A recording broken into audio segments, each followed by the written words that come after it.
جس کے نصیب میں سجدہ تہجد لکھ دیا گیا اس کے نصیب میں خدا لکھ دیا گیا۔ جن راستوں سے اللہ تمہیں گزار رہا ہے ممکن ہے کہ انہی کا آخری کنارہ معجزوں سے مل جائے۔ تہجد کی نماز تک پہنچ جاؤ تو سمجھ لینا اللہ نے اپنے قریب کر لیا ہے۔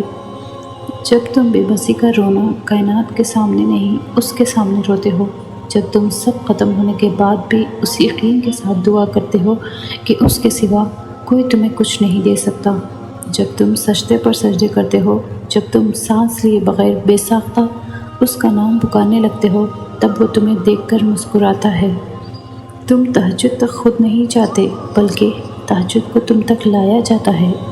تم سجدوں کو نہیں چنتے بلکہ تمہیں سجدوں کے لیے چنا جاتا ہے۔ وہ جو تہجد کا پہلا سجدہ کیا تھا میں نے، اس سجدے نے میری ذات کو پل میں سمیٹ لیا۔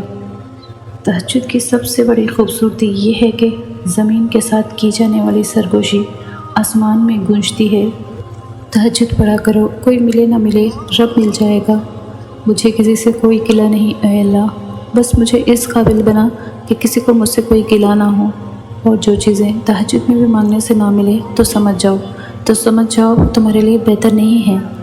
رات کی تنہائی میں خاموشی سے جب دعا مانگو تو لگتا ہے اللہ صرف میرا ہے۔